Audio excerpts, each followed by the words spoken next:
어렸을 때,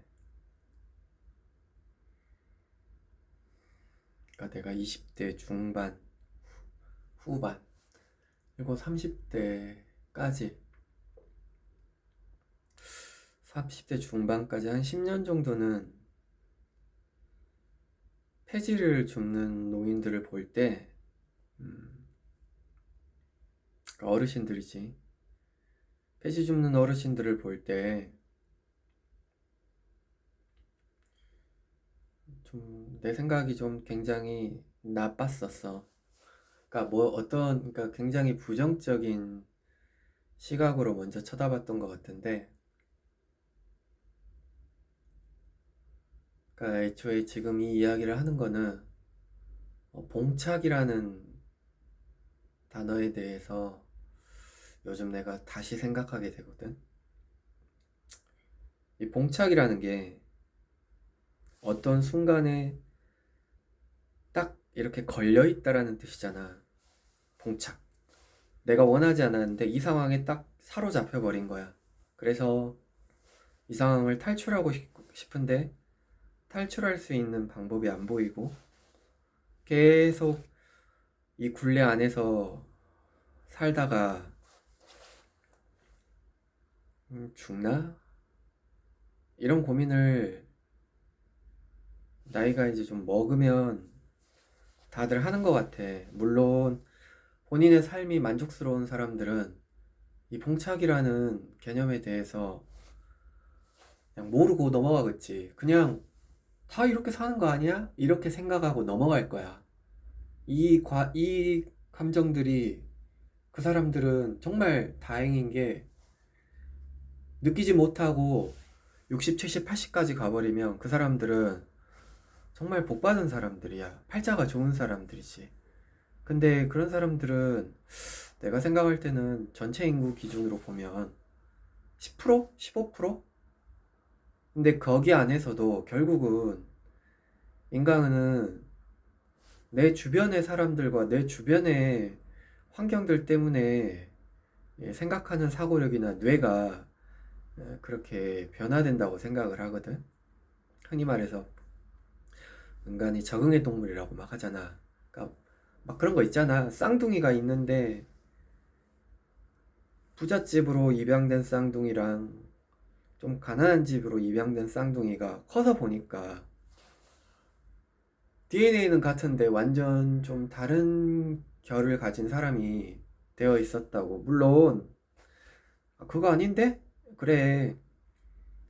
페이커 같은 사람들도 있어. 가난한데 자기가 타고 태어난 재능이 월등해가지고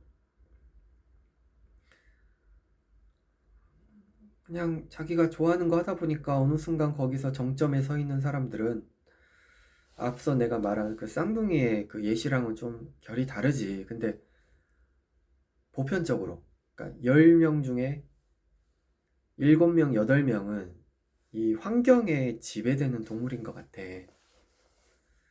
그러니까 이 10%, 15%의 사람들이 그들 나름대로의 봉착을 느끼고 살아갈 거란 말이지. 한숨 쉬면서, 그러니까 우리는 이걸 고등학교 때 이상과 현실이라는 주제로 배운 것 같아. 근데 그 이상과 현실이라는 거에서 생각하고 살다가 이제 이 봉착이라는 개념에 대해서 딱 와닿는 때가 내가 지금 이게 마음에 들지가 않아. 벗어나고 싶거든. 근데 벗어날 수 있는 방법이 안 보이는 거야. 왜? 내가 먹고 살아야 되는 돈이 필요하니까. 그러면은 이 벗어나려면 먹고 사는 돈을 더 아껴서 1년을 공부하려고 치면은 내가 느낄 때는 1년을 공부하려면 최소 2년에서 3년은 모아야 되지 않을까 싶어. 요즘 물가 기준으로 뭐 월 200을 번다 치자. 자기 집이 없는 사람들이 더 많을 테고 자기 집이 있는 사람들은 이건 또 완전 그 사람들은 그 사람 기준으로 또 더 나은 조건에서 시작을 하는 거야. 근데 이게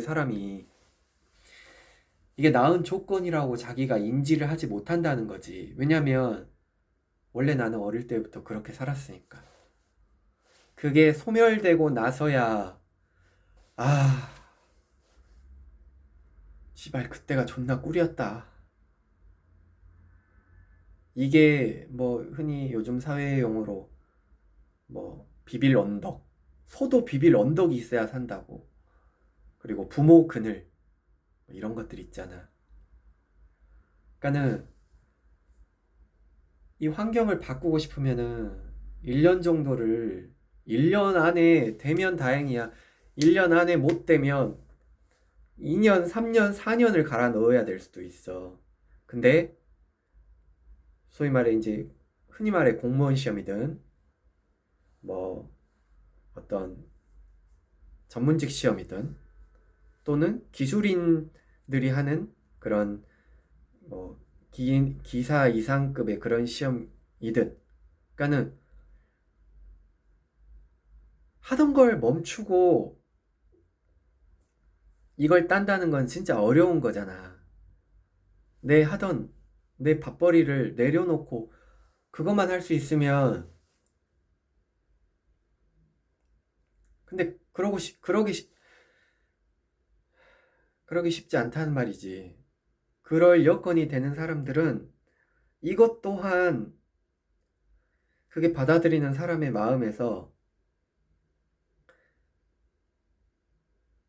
그냥 한 2, 3년 해보지 뭐 이게 되는 사람들이 있고 애초에 시도조차 못하는 사람들이 더 많을 거라고 나는 생각해.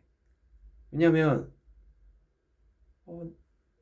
글쎄 대한민국 국민의 한 80%는 먹고 살아야 되는 사람 아닌가 이런 생각이 들고 월 150을 벌던 100만 원을 벌던 300만 원을 벌던 200을 벌던 400, 500을 벌던 500을 벌어도 그 500을 버는 사람의 그 삶의 무게가 있단 말이야.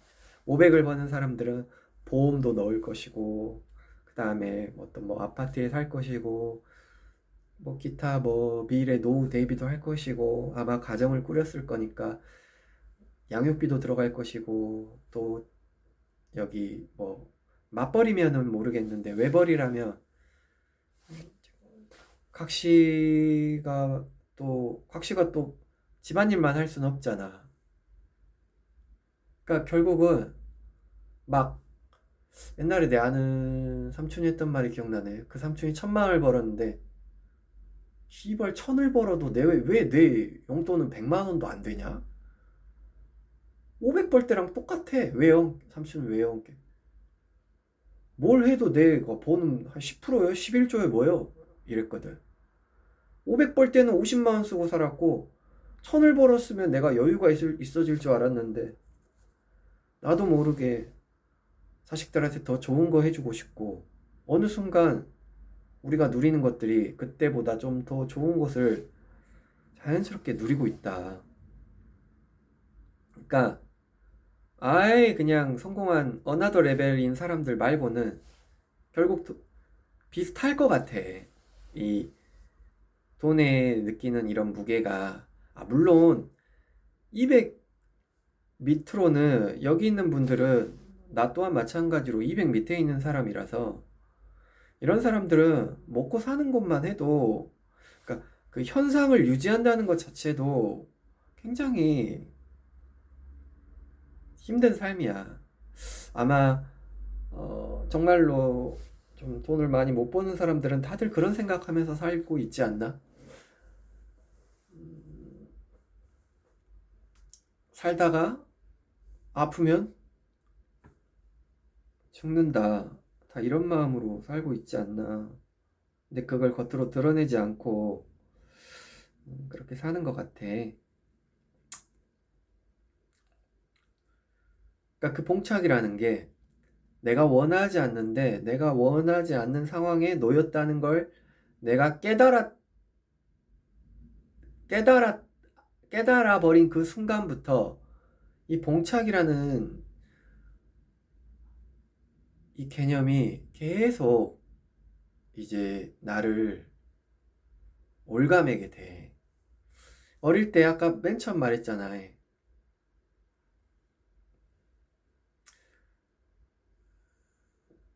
박스 줍는 할머니 할아버지들을 나는 그때 그랬어.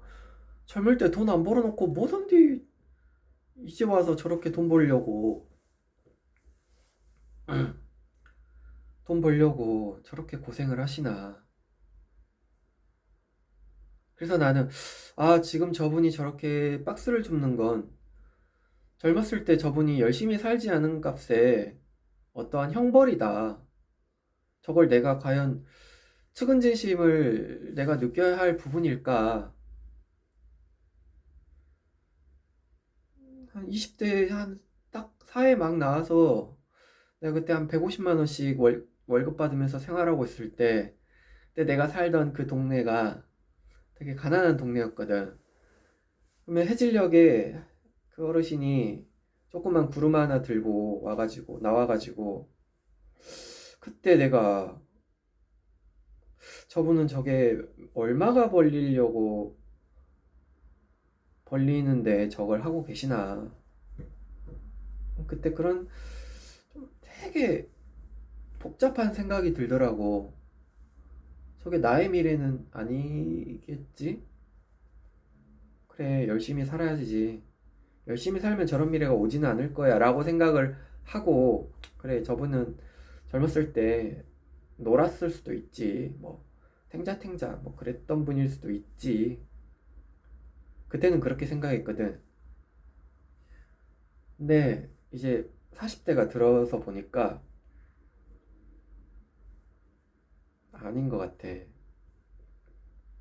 잘 살다가도 결혼한 가정에 아이가 아프거나 또는 사업을 하는 사람이 갑자기 망해버렸다거나, 그러니까 그 나이에, 그러니까 70 그리고 60 중반부터의 나이에 할 수 있는 경제 활동이 그거밖에 없게 돼버린 거야. 근데 그때 만약에 그분이 그럼 그 어르신들은 과연 열심히 살지 않았냐?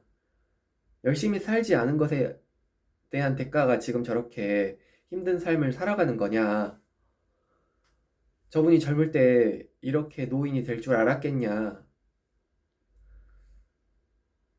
살아보니까 열심히 살았을 수 있어. 근데 요즘 이제 막 그렇게 뭐 전세 사기도 있고, 또는 자식을 생각하는 부모의 마음이라는 게 우리가 생각하는 것보다 상상 이상일 수도 있어. 딸이 뭘 하다가 빚을 졌어. 사기를 당했거나, 뭐 보증을 서줬는데, 또는 큰 병에 걸려가지고. 그러면은 이제 아들은, 엄니 나 이제 갈라요. 나 그냥 죽을라요. 이렇게 생각하는 사람들이 나는 좀 있을 것 같아. 이거 큰 병 못 고친 게 그냥 나 갈랍니다. 그러면 부모의 마음이 이게 음, 되게 큰 병, 그리고 사기, 또는 빚더미, 그리고 사업하고 나서 망한 거, 파산. 그게 그런 부모의 마음이, 그래 니는 이제 니도 컸으니까 니 알아서 살아라. 엄마나 아빠는 지금 모아놓은 돈으로 그냥 이걸로 계속 그래도 늙어 죽을 때까지 된장국에 생선은 묻고 살란다. 가 안 될 것 같더라는 거지. 그게 부모의 마음인 것 같아. 그러면은 젊을 때 열심히 산 어르신들도 이제 쌈짓돈 꺼내기 시작하는 거야. 그리고 나서 이제 그게 이게 결국은 이제 우리 한국이 가지고 있는 약간 유교 사상에 바탕이 되어 있는 삶에 보여지는 현상인 것 같은데, 여튼 결과적으로 근데 자본주의 사회잖아. 우리나라도 결국은 아무리 뭐 유교 사상이 베이스가 돼 있더라도 자본주의 사회잖아. 새끼를 위해서 그렇게 돈을 다 털어주고 난 후에 그분들의 생활비는 존재하지 않는다는 거지. 근데 조그만 방이라도 얻고 살아야 되잖아. 그리고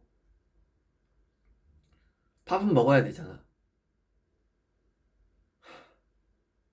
턱 막힌다 생각만 해도 내가 느끼는 이 감정의 그 어떤 그 폭이, 내가 좀 더 예민한 사람이라 그런가 나는 그거를 생각만 해도 숨이 안 쉬어지거든. 거의 어떻게 살아가는 거야?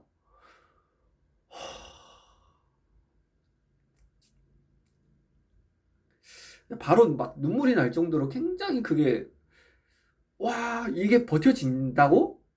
이런 생각을 하게끔 숨이 턱턱 막히거든. 그러니까 근데 그게 꼭 60대 70대의 상황만은 아니라는 거지. 다 그 나이대에 맞는 봉착이 있는 거야. 고등학교 때 아 이거 내신 조진 것 같은데 아 이거 어떡하지? 복구가 안 되지. 리셋이 안 되잖아. 게임이 아니잖아 이거는. 대학교 때 학점 조진 것 같은데 아 과 잘못 들어온 것 같은데 졸업하고 나서 적성에 안 맞는데 전공에 맞는, 그러니까 전공에 맞춰서 대학교를 가고 거기에 맞는 그런 그 업역으로 갔는데 적성에 안 맞아. 어떻게 돌려? 30대 회사 생활을 하는데 자기가 생각하는 그런 삶의 형태가 아니야. 돌릴 수가 없잖아. 그러니까 그게 그 봉착이라는 개념이, 아, 한 번씩 생각이 열릴 때마다 나타나는 것 같아.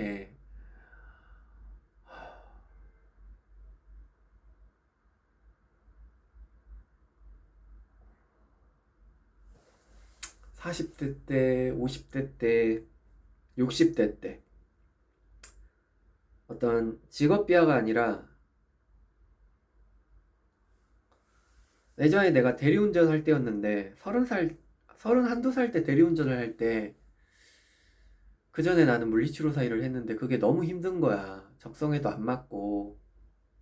그래서 대리운전을 하면은 늘 듣던 말이 그거였어. 아니, 앞길 창창한 젊은이가 이걸 왜 하냐고. 30살 때는 지금보다 더 어려 보였거든. 그러니까는 그 사람들 눈에 보였을 때는 한 20대 중반짜리 애로 봤나 봐. 대학생으로 보였던 것 같아. 내가 31~2살 때 대리운전을 할 때는.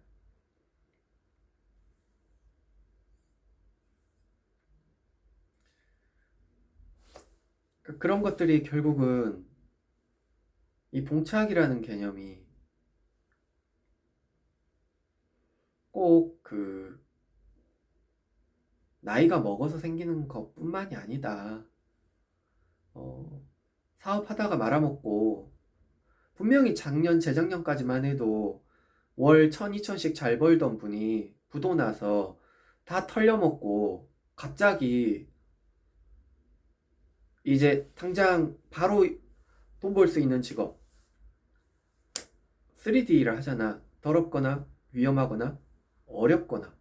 근데 우리가 어렵거나로는 못 가지. 어려우려면은 그만큼 배우는 숙련기간이 필요하잖아. 디피컬트는 빼고 그러면 데인저러스 아니면 더티잖아. 그러니까 결국은 이제 진입 장벽이 낮은 일들이 배달, 그 다음에 대리운전, 택시, 버스 기사는 디피컬트요. 왜냐면 대용 면허까지 따야 되거든. 그리고 또 운전도 경력이 있어야 버스 기사를 할 수 있는 거거든. 버스 기사는 기술직이요. 그리고 뭐 큰 차, 트럭 모시는 분들, 윙바디 모시는 분들, 3.5톤 이런 거 모시는 분들은 기술직이요. 디피컬트요. 이쪽은 더티랑 데인저러스가 조금 덜하지. 그러면 그러니까 위험한 거. 그러니까 대리운전이 쉽게 말해서 바로 할 수 있잖아. 그리고 오토바이 배달. 그 직업을 하는 사람들이 다 그럼 망한 거냐?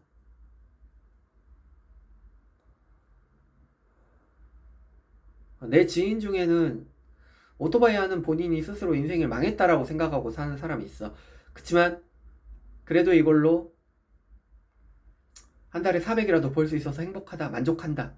하지만 젊을 때 내가 조금 더 실수하지 않았으면 이거보단 좀 더 나은 삶을 살고 있었을 텐데라고 후회하는 사람들이 있거든. 그러니까 그 직업군에 속해 있는 사람들이 본인이 행복한가 안 행복한가는 결국 개개인의 문제라, 이게 내가 말하는 게 직업 비하까지는 연결되지 않았으면 좋겠어. 근데 그냥 단지 빨리 일할 수 있는 거, 어떻게든 월 200이라도 벌 수 있는 직업, 접근성이 좋은 직업, 그런 것들이 결국은 더럽거나 위험한 일이잖아.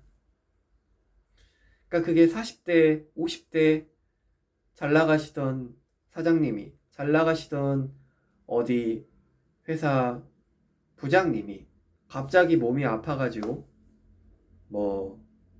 이렇게 교통사고가 나가지고 결국 회사에서 이제 너무 오랫동안의 휴직 처리는 해결해 줄 수 없으니까 이제 퇴사 처리가 되고 난 이후에는 모아놓은 돈이 있어도 결국은 돈을 계속 벌어나가지 않으면 그 모아놓은 돈은, 만약에 50에 퇴직 처리를 당했으면 60 정도에 이제 동이 날 거란 말이지. 그리고 보통 그런 분들이 좀 본인이 잘 됐을 때를 생각하면서 살았으니까 자녀들도 보통 한 명이나 두 명, 그리고 그 자녀들이 대학교를 다니고 있으면, 그러니까 이게 내가 원하는 상황이 아닌데 그런 상황이 열린다는 거야. 그럼 그때는 50대의 봉착이 시작이 된다는 거라고. 근데 그때 그분들이 가장의 역할을 해야 된다라고 생각하고 나가서 이제 어떻게든 일자리를 찾아보는데 안 써주지. 잘 안 써줘. 근데 더군다나 몸도 아팠으면 더 안 써준단 말이야. 나도 마찬가지고 안 써줘. 취업하기가, 나는 이제 청년까지는 아닌데 존나 아이러니한 게, 경력 쌓을 기회는 안 주는데 사람을 뽑을 때는 경력자만 뽑아. 이게 뭔 개 같은 경우야. 그러면 또 이래. 아, 그럼 씨발 젊을 때 더 열심히 살지 그랬누. 틀린 말은 아니니까 반박은 안 할게. 근데 그 상황에 놓이잖아? 그럼 되게 사람이 무기력해진다? 나는 이제 더 이상 할 수 있는 게 없다라는 거를 느끼게 돼서 그때부터는 막 발버둥을 치다가 어느 순간 포기가 돼버려. 나는 그렇게 변해버린 지금 20, 30, 40, 50 후반까지 나는 많다고 생각해.